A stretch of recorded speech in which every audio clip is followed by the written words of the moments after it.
18,000 మళ్ళీ చెప్తున్నాను చూడండి, రాసి పెట్టుకోండి. మళ్ళీ 15,000 15,000 15,000 15,000 15,000 15,000 15,000 మీకు 18,000 మీకు 18,000 మీకు 18,000 మీకు 18,000 రాసి పెట్టుకోండి.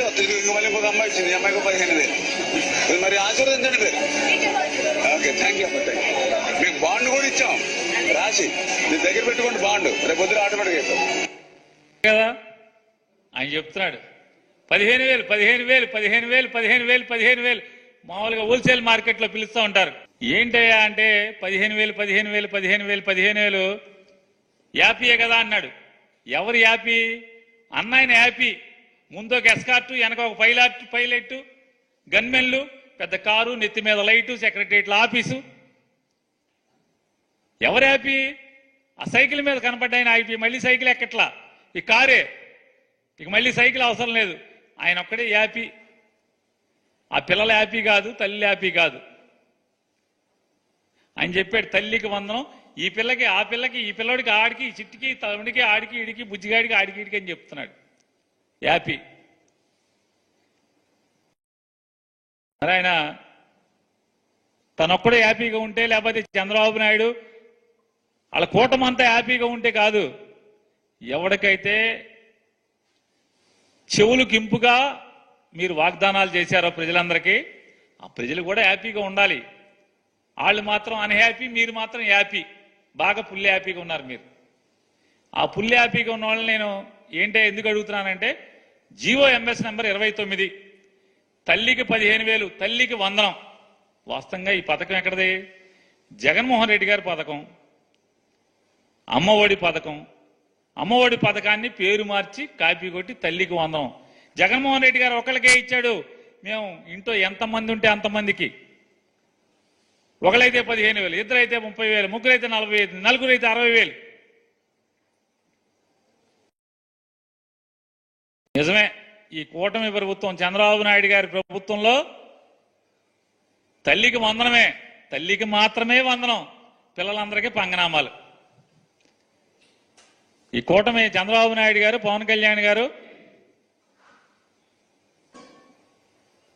భారతీయ జనతా పార్టీ ప్రెసిడెంట్ నడ్డా గారు, పురంధేశ్వరి గారు, వీళ్ళందరూ కలిసి ఏం చేశారంటే తల్లికి వందనం, పిల్లలకు పంగనామాలు. అంటే జనాల్ని మోసం చేయటంలో. అదే సినిమాలో చెప్తాడు ఆయన ఎవరో, అది కూటమి డైలాగే, 6 అడుగులు బుల్లెట్ అని. 6 అడుగుల అబద్ధం ఎవరంటే చంద్రబాబు నాయుడు. 6 అడుగుల అబద్ధం నడిచి వస్తే ఎట్టా ఉంటుందో చంద్రబాబు గారు నడిచి వస్తే అంతే సేమ్ మనకు కనపడుతుంది కదా. 2014 మేనిఫెస్టో, 2024 మేనిఫెస్టో. ఏ మేనిఫెస్టో చూసుకుని ఏముంది? అంతా మోసం, దగ. అట్లాగే ఇసుక గురించి కూడా ఆయన మాట్లాడతారు చంద్రబాబు నాయుడు గారు. ఉచిత ఇసుక ఇస్తాను, ఇచ్చాం. ఇప్పుడు దాన్ని కూడా కొంతమంది విమర్శిస్తున్నారు. అంటే ఎట్లా మాట్లాడుతున్నారంటే, ఉచిత ఇసుక అంటే మేము ఇసుక ఇంట్లో ఇస్తామని చెప్పామని మాట్లాడతారు. లేకుంటే నేనే మళ్ళీ ఇల్లు కూడా కట్టిస్తాను, లేకపోతే వాళ్ళ ఇంట్లో కూడా పొలాన్ని నేను పని చేస్తాను అని చెప్తారు. ఏం చెప్పమంటారు వాళ్ళని? ఇది రాజకీయం, ఇది రాజకీయం. చంద్రబాబు నాయుడు గారికి అధికారం లేనప్పుడేమో అసలు వినమ్రత, వినయం, ప్రేమ, ఆప్యాయతలు ప్రజల మీద విపరీతంగా కొట్టుకొచ్చి కనపడతాయి. కురిపించేస్తాడు, అసలు మామూలుగా ముంచేస్తాడు. అధికారం రాగానే ఈ రకమైనటువంటి బలుపు మాటలు, ఎక్సెక్కాలు, ఈ రకమైనటువంటి ఈసడింపు మాటలు. ఉచిత ఇసుక అంటే దాని అర్థం ఏంటి? నదికి వెళ్ళి ఎవరు కావాలంటే వాళ్ళు ఉచితంగా పట్టుకుపోవాలంతే కదా, ఫ్రీగా ఇవ్వాలి కదా. ఆ ట్రాన్స్పోర్ట్ ఆడు ఏం తెచ్చుకుంటే దాంట్లో పట్టుకుపోతాడు. మరి ఫ్రీ అంటే ఏంటి? ఈ ఆంధ్రప్రదేశ్ రాష్ట్రం యొక్క మైనింగ్ శాఖ మంత్రి నోటి ద్వారా వచ్చిన మాట 290, టన్నుకి 290 నుంచి 1,330 రూపాయల వరకు ఒక్కొక్క రీచ్ని బట్టి మేము రేటు పెట్టాం. ఉచితం, ఉచితం అంటారు, డబ్బులు కట్టమంటారు. అంత క్రితం కూడా ఎమ్మెల్యేలు దోచుకున్నారు. మళ్ళీ దోపిడీకి ముందు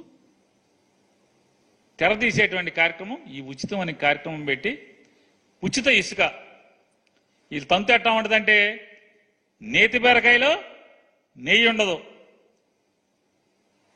చంద్రబాబు నాయుడు గారి మాటల్లో నిజాయితీ కూడిన మాటలని చెప్తాడు ఆయన, నీతి ఉండదు. వీళ్ళ ఉచిత ఇసుకలో ఉచితం ఉండదు, వీళ్ళ ఫ్రీ ఇసుకలో ఫ్రీ ఉండదు, డబ్బులు కట్టాలి.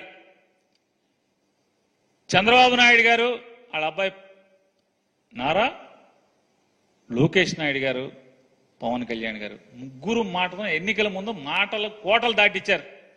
ఇవాళ ఎవరు మాట్లాడట్లా, సమాధానం చెప్పరు. ఈ జీవో ఏంటని ప్రశ్నిస్తే మాట్లాడేవాళ్ళు లేరు. ఏంటండి పిల్లలు ఇంట్లో పాట పాడారు కదా, నీకు 15 నీకు 15 నీకు 15 నీకు 15 అని. ఇవాళ ఏంటి జీవో ఏంటి? తల్లికి ఒక్కళ్ళకే అన్నారు, ఇన్ని షరతులు పెట్టారు. జగన్మోహన్ రెడ్డి గారిని విమర్శించారు. అటెండెన్స్ కావాలన్నారు 75%, రేషన్ కార్డు కావాలన్నారు, ఆధార్ కార్డు కావాలి, ఎన్ని అడుగుతున్నాడు. మేమేమి షరతులు పెట్టాం, ఇంట్లో ఎంతమంది పిల్లలు బయటికి వెళ్తే అంతమందికి తలో 15,000 ఇస్తామని చెప్పాను, ఆ రోజు చెప్పారు. మరి ఇవాళ మీరేం చెప్పారు జీవోలో? జగన్మోహన్ రెడ్డి గారు చెప్పినట్టే 75% అటెండెన్స్ కావాలని మీరు అడుగుతున్నారుగా, ఓటు కార్డు కావాలని అదనంగా అడుగుతున్నారుగా, రేషన్ కార్డు కావాలంటున్నారుగా, మీరు కూడా ఆధార్ కార్డు అడుగుతున్నారుగా. మరి ఇవన్నీ ఎందుకు? ఇన్ని షరతులు కావాలా అన్నారు. మేము ఒక పిల్లడికి ఏంటి ఎంతమంది పిల్లలు ఉంటే అంతమందికి ఇస్తామని చెప్పారు, పాట పాడారు. ఇవాళేమో ఎన్ని లేవు తూచి అని చెప్తున్నారు. ఇవాళ సంపద సృష్టిస్తామని చెప్పి చంద్రబాబు నాయుడు గారు అనేక మార్లు మాట్లాడాడు. నేను సంపద సృష్టిస్తానని. 2019లో ఈయన సృష్టించిన సంపద, ఈయన సృష్టించినటువంటి సంపద ఎక్కడ ఉందో ఎతికితే ఎక్కడ కనపడలా. అప్పులు బొక్కలు తప్పితే ఎక్కడ సంపద లేదు. మళ్ళీ ఇప్పుడు ఏంటయ్యా అంటే అప్పులు సృష్టించడంలో, సంపదలు సృష్టించడం దేవుడెరుగు, అప్పులు సృష్టించడంలో దేశంలోనే మొదటి రాష్ట్రంగా చంద్రబాబు నాయుడు గారు నిలబెడుతున్నాడు ఆంధ్రప్రదేశ్ రాష్ట్రాన్ని. ఇవాళ బోణి ఏదో చెప్తారు కదా,